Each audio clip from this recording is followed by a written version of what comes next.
Assalamualaikum warahmatullahi wabarakatuh. Waalaikumsalam warahmatullahi wabarakatuh. Bismillahirrahmanirrahim. Alhamdulillah.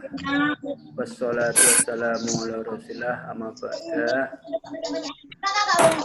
Para siswa-siswi kelas 12 ABC senantiasa mengikuti aktivitas KBM ya secara online dan mencermati ya tentunya siswa-siswi yang aktif tentunya syukuri kenikmatan, kesehatan, dan kekuatan mengikuti pelajaran. Pada hari ini tanggal 27 ya, 27 Juli tanggal 6 Dzulhijjah 1441 ya, ini mulai kegiatan pembelajaran. Lanjut ya, hari Senin kemarin sudah saya sampaikan ini masalah hak dan kewajiban. Masalah hak dan kewajiban warga negara. Tentunya ini ada dasar hukumnya, yaitu yang jelas satu adalah Undang-Undang Dasar Negara yang telah diamandemen. Hak asasi manusia ini tentunya dalam UUD pasal 28A sampai dengan 28J. Nah, tentunya siswa-siswi sudah punya UUD lah ini ya. UUD punya. Terus keterkaitan dengan penjelasannya ini ada undang-undang tentang HAM. Undang-undang tentang HAM itu sebagai dasar hukum atau konstitusi. Ini adanya bukunya. Ini undang-undang tentang HAM. Undang-undang nomor 39 tahun 1999. Nah, ini ada dasar hukumnya. Ini tentunya membahas masalah hak dan kewajiban warga negara. Nah, untuk yang selanjutnya, ini masalah hak dan kewajiban warga negara. Ini membahas dalam Pancasila. Jadi sumber di atas segala sumber hukum itu adalah Pancasila. Sumber di atas segala sumber hukum itu adalah Pancasila. Nah, ini tentunya siswa-siswi sudah tahu lah ya, kapan adanya di negara kita Pancasila, lahirnya Pancasila. Ini 1 Juni 1945. Itu adanya Pancasila yang disampaikan oleh Insinyur Soekarno dalam sidang BPUPKI yang kedua. 29 Mei sampai dengan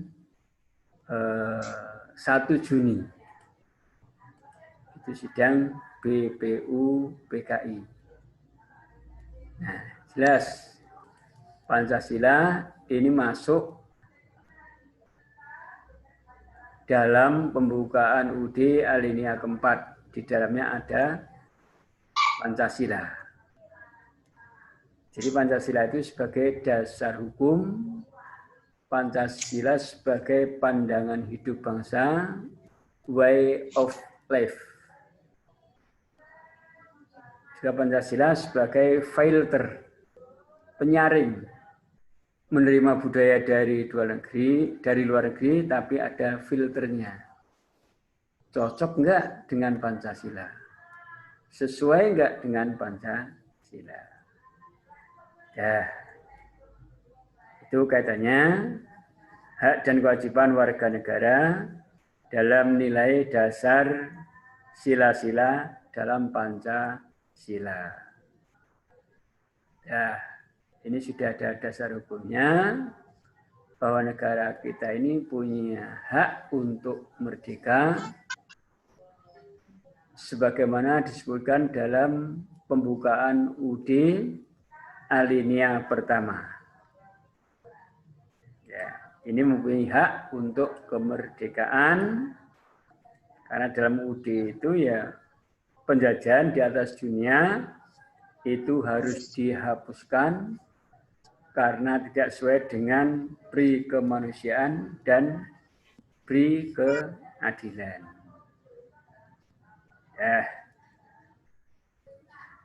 Terus kaitan berikut hubungan antara hak dan kewajiban warga negara dalam nilai-nilai Pancasila. Ini tentunya jelas membahas Pancasila sila pertama, 2, 3, 4, dan 5. Nah, ini jelas sudah ada, ya, sudah ada penjelasan. Bahkan penjelasannya ini pada masa Orde Baru,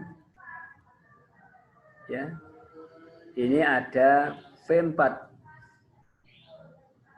pedoman, penghayatan, dan pengamalan Pancasila. Ini ada butir-butirnya, sila 1 sampai 5, ini ada 36 butir. Yaitu rincian atau penjelasan. Terus tentunya yang pertama itu adalah sila ketuhanan yang Maha Esa. Sila ketuhanan yang Maha Esa. Ini kalau dikaitkan dengan sumber agama di negara kita tentunya Al-Quran, jelas. Di situ ada surat Al-Ikhlas bahwa Esa di situ dimasukkan, ya, ketuhanan yang Maha Esa, tunggal.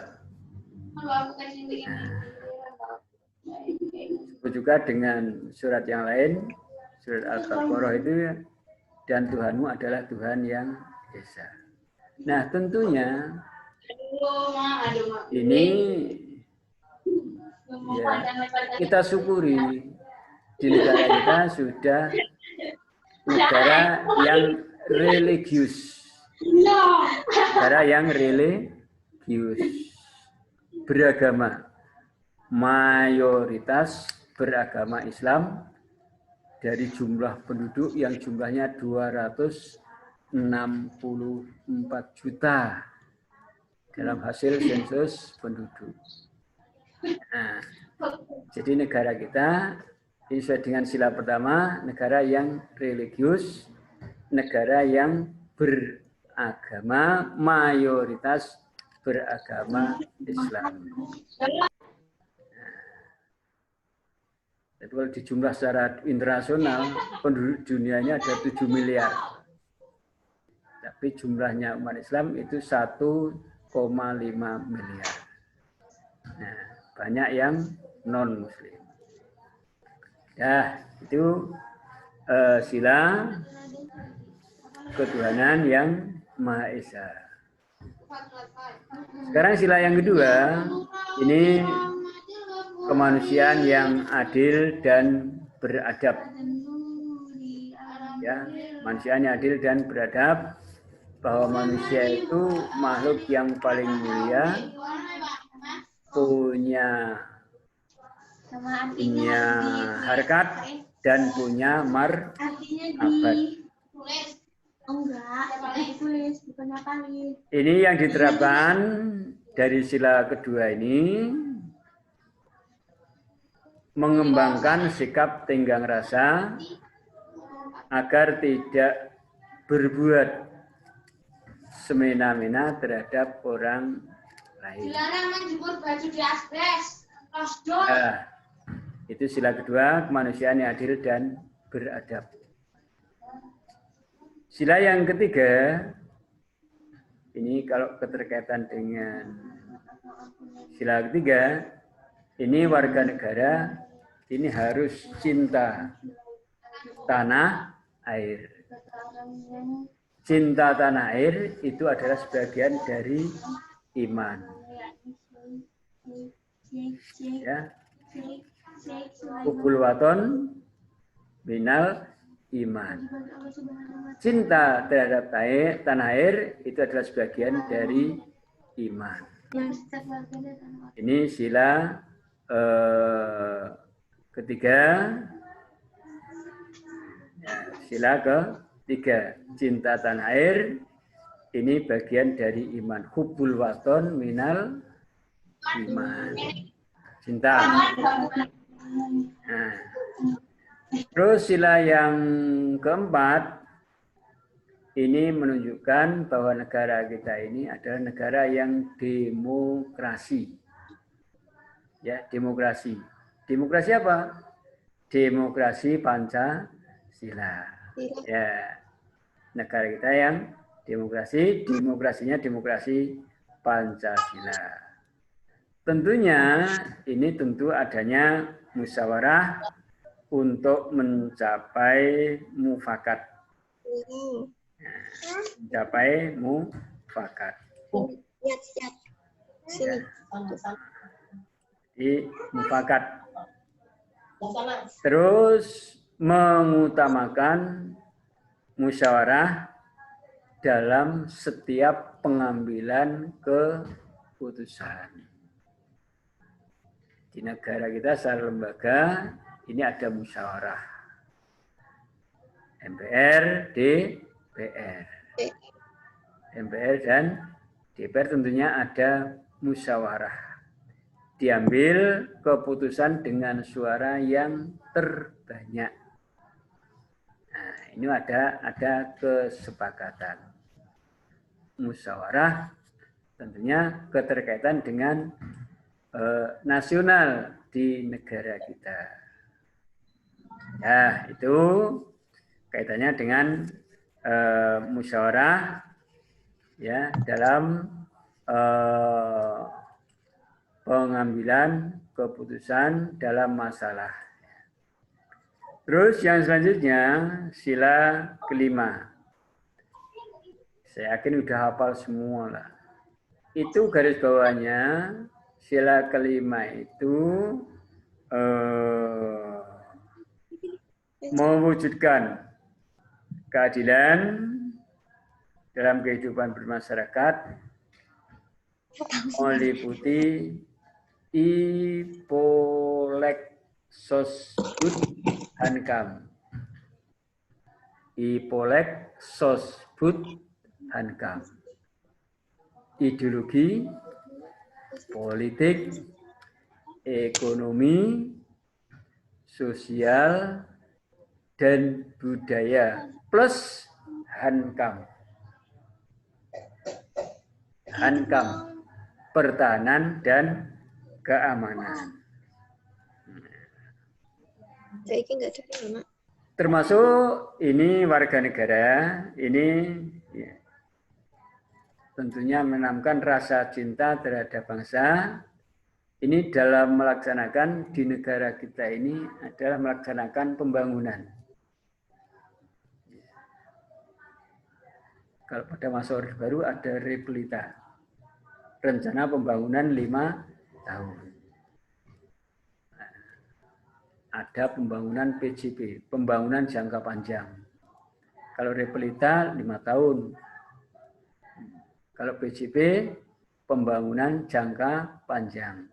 Ini 25 sampai 30 tahun. Apa yang dibangun? Tentunya pembangunan di sini adalah pembangunan material maupun spiritual. Pembangunan. Nah, itu dari sila pertama, 2, 3, 4, dan 5. Makanya ini ya dasar hukumnya tentunya siswa-siswi punya buku UD 45. Nah, itu bahasanya wajib. Karena buku UD ini ada butir-butir Pancasila. Ini di halaman belakang ada ya.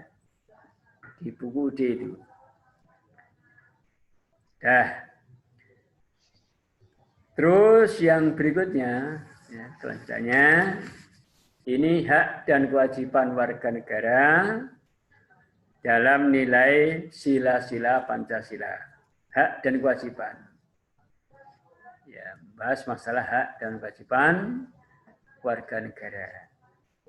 Nah, tentunya melaksanakan hak dan kewajiban itu dilaksanakan secara seimbang. Tidak berat sebelah. Karena itu setelan. Ya, setelan.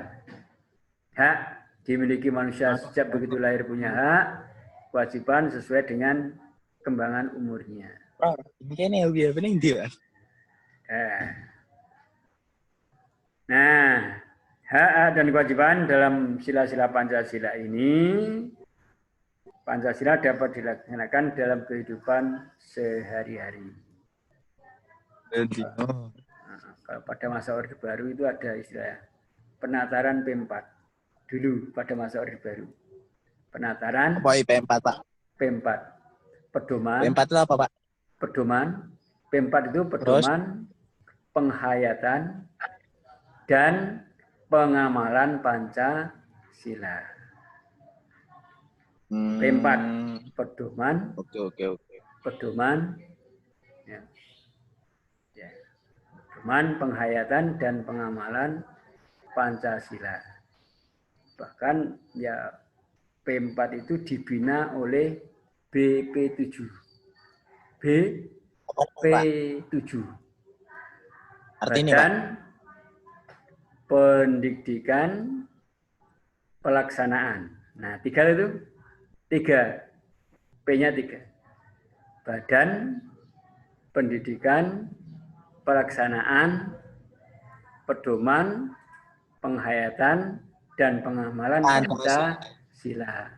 Ini kepanjangan BP7 pada masa Orde Baru. Ya. Jadi ya. Nah, kaitannya dengan hak dan kewajiban. Ini ya warga negara dapat menunjukkan sikap-sikap yang positif. Sikap-sikap yang positif berarti itu melakukan norma-norma. Namanya positif. Norma kesopanan, norma kesusilaan, ya, norma yang pertama norma agama ya, melaksanakan norma agama, norma kesopanan, norma kesusilaan, dan yang keempat itu adalah norma hukum. Nah, itu tentunya positif. Hukum yang berlaku itu disebut dengan hukum positif. Hukum yang sedang berlaku. Itu disebut hukum positif. Hukum yang berlaku dalam negara dan masa saat ini. Jadi menunjukkan sikap-sikap yang positif dalam kehidupan sehari-hari. Ya. Sikap positif ini diantaranya ini pengamalan Pancasila. Sila pertama, ini melaksanakan tri kerukunan. Ketuhanan Yang Maha Esa. melaksanakan kerukunan. Artinya apa? 3 kerukunan. Kerukunan intern umat beragama, kegiatan antar umat beragama, berarti dengan agama yang lain. Kalau intern tapi dalam agama. Sesama satu agama itu rukun aturannya. Yang ketiga, tadi antar ya. Inter, antar. Yang ketiga ini antara. Antara siapa? Ini antara umat beragama dengan pemerintah. Ya, kerukunan antara umat beragama dengan pemerintah. Jadi itu ya, itu sila yang ketuhanan yang Maha Esa, itu mengamalkan aturan yang disebut dalam kerukunan. Terus yang kedua kaitannya dengan pengamalan kemanusiaan yang adil dan beradab. Nah, ini kaitannya ya, manusia itu ya, makhluk sosial. Manusia itu yang makhluk sosial. Ini tentunya penerapannya saling bekerja sama antara yang satu dengan yang lain. Itu dalam negara. Kerjasama. Ya.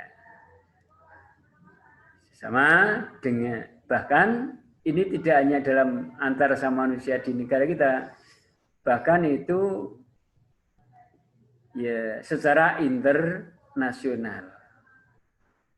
Kerjasama dengan bilateral antara satu negara dengan negara yang lain, kerjasama regional dalam satu kawasan, kerjasama ini dengan kerjasama dengan internasional atau multilateral. Nah, salah satu contoh bahwa manusia itu makhluk sosial, ini saling bekerja sama antara yang satu dengan yang lain, antara negara yang satu dengan negara yang lain. Nah, itu kemanusiaan yang adil dan beradab. Terus yang ketiga, contohnya ini ya apa ya? Persatuan. Persatuan Indonesia ini tentunya ya bersatu. Punya cara bahasa Arab, al-ittihadu asasun najah. Persatuan itu akan membawa keberhasilan. Ya, dalam melaksanakan kegiatan. Nah, ini warga negara, ini memajukan pergaulan demi peraturan dan kesatuan bangsa dengan mengamalkan apa itu ya? Semboyan negara. Bhinneka Tunggal Ika. Bhinneka Tunggal Ika. Jadi berbeda-beda. Ya. Ini kaitannya dengan undang-undang ada semboyan negara kita ini. Bhinneka Tunggal Ika. Itu contohnya ya. Dari pengamalan sila ketiga. Ini mengamalkan, melaksanakan semboyan negara. Ya. Sila yang keempat, ini tadi sudah jelas, mengutamakan musyawarah. Ya. Tentunya di negara kita secara lembaga DPR. Dan sila kelima, ini tentunya menghormati hak-hak orang lain dan pengamalan dari Undang-Undang Nomor 39 tahun 1999. Itu kaitannya dengan HAM. Makanya siswa-siswi itu ya jelas punya UDI. UDI punya undang-undang karena itu dasar hukum yang apa?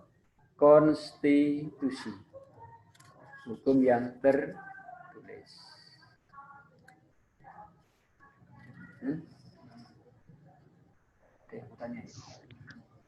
Ya, ini materinya itu ya. Ya, ini diberi kesempatan waktu untuk siswa-siswi yang mau tanya dipersilahkan. Ya, yang mau bertanya. Ya.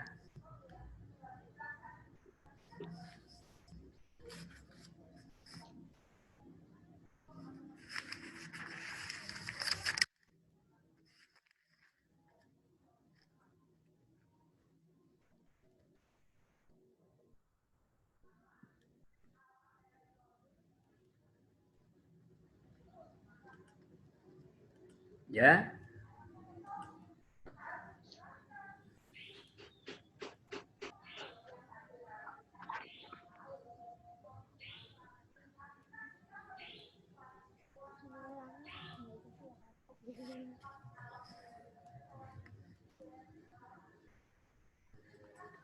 Ayo, ada?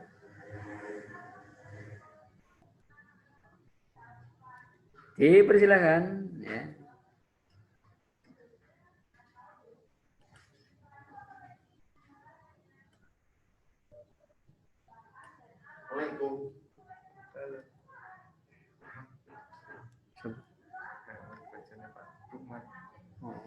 Mungkin.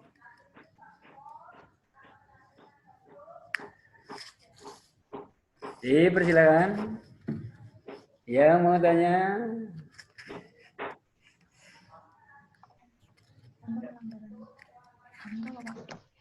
Pak, Ya.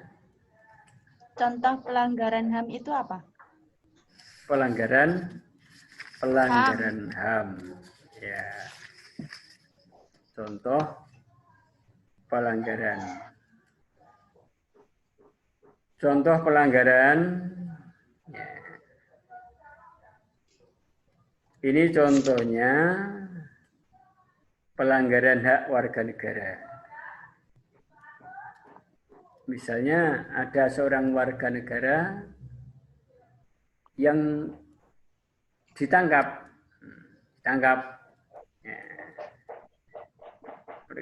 Ini contohnya penegakan hukum. Ya, terjadinya kasus salah tangkap. Ya, salah tangkap, perbedaan perlakuan oknum aparat penegak hukum. Jadi penangkapan warga, ya penangkapan atau salah tangkap.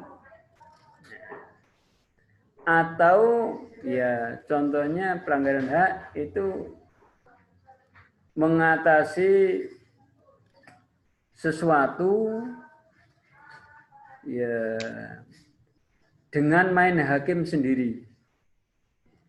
Dengan main hakim sendiri. Bahkan warga negara yang ada masalah kok ditangkap itu berarti ya apa ya? Dikatakan praduga tak bersalah. Praduga tak bersalah. Jadi tentunya ya kaitannya dengan keputusannya ini ya di pengadilan. Ya, di pengadilan. Nah, berarti ada warga negara yang praduga tak bersalah. Berarti ya dinilai salah tangkap. Itu kaitannya dengan pelanggaran hak. Ya, pelanggaran hak. Jadi artinya apa?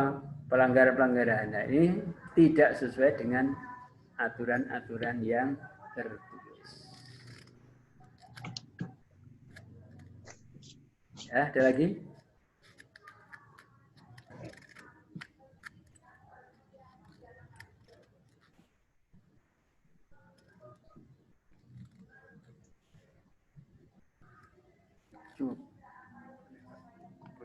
Dah materinya itu ya, kesimpulannya ini siswa-siswi nanti mencari ya, pengembangannya bahwa nilai-nilai Pancasila itu ada 3. Ini dicatat ya, catatlah ya. Apa penjelasannya? Pancasila itu ada nilai-nilai dasar, ada nilai-nilai instrumental. Ada nilai-nilai, tadi nilai dasar, ya nilai dasar, yang kedua nilai instrumental, dan yang ketiga ini nilai praktis. Nah, penjelasannya itu luas, ya kalau dibahas. Jadi saya kira itu materi yang dapat saya sampaikan.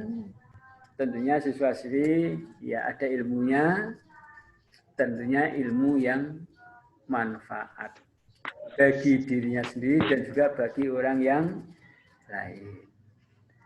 Mari kita akhiri bersama-sama dengan baca hamdalah.